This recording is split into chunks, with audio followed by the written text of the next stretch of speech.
പരിപാടിയിൽ പങ്കെടുക്കുന്ന പ്രമുഖർക്ക് സ്വാഗതം പറയുന്നതിനിടെയാണ് രമേശ് ചെന്നിത്തല അടുത്ത മുഖ്യമന്ത്രിയെ വരണമെന്നാണ് ആഗ്രഹമെന്ന് രാജ്മോഹൻ ആശംസിച്ചത്. കേരള രാഷ്ട്രീയത്തിലെ ഒരിക്കലും അവഗണിക്കാനാകാത്ത വലിയ ശക്തി രമേശ് ചെന്നിത്തല അവർ.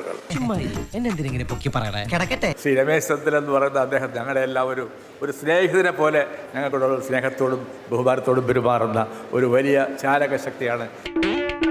മരിച്ചുപോയ എന്റെ അച്ഛനെ പോലെ എനിക്ക് മത്തായിച്ചേട്ടൻ. മുഖ്യമന്ത്രിയായിട്ട് അദ്ദേഹം വരട്ടെ എന്ന് ഞാൻ ആശംസിക്കുകയാണ്.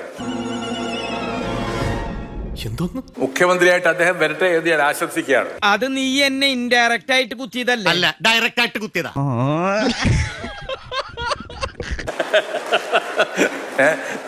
സാറ് പോയോ? നീ തീർന്നടാ, നീ തീർന്നു. A few minutes later. നമ്മുടെ സ്വാഗത പ്രാസംഗിനെ കുറിച്ചൊരു വാചകം പറഞ്ഞില്ലെങ്കിൽ അതൊരു മോശമായി തീരുമെന്ന് എനിക്ക് തോന്നുന്നു. നീ എന്താണ് ഉദ്ദേശിക്കുന്നത് വത്സ? അദ്ദേഹം രാഷ്ട്രീയമൊന്നും പറയുന്നില്ല എന്ന് പറഞ്ഞു. പക്ഷേ ഒരു പാർട്ടിക്കകത്ത് വലിയ പ്രശ്നങ്ങൾ ഉണ്ടാക്കുന്ന ഒരു വലിയ ബോംബാണ് അദ്ദേഹം പൊട്ടിച്ചത്. ഞാൻ ആ പാർട്ടിക്കാരനല്ല, നിങ്ങൾക്ക് എല്ലാവർക്കും അറിയാലോ. എന്നാലും അങ്ങനെ ഒരു കടുംചതി ചെയ്യാൻ പാടില്ലായിരുന്നു.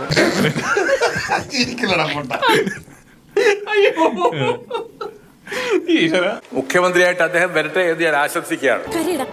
ഇനിയെങ്കിലും നിനക്കൊന്ന് കരഞ്ഞൂടെ? ഒരു തുള്ളി കണ്ണീരെങ്കിലും പുറത്തു വരട്ടെ. നീ ഉള്ളി പൊട്ടി കരയണം, ഞങ്ങൾക്ക് എല്ലാവർക്കും അറിയാം. എല്ലാവർക്കും സന്തോഷമായല്ലോ. എനിക്ക് സന്തോഷമായി. എല്ലാവർക്കും പിരിഞ്ഞു പോവാം.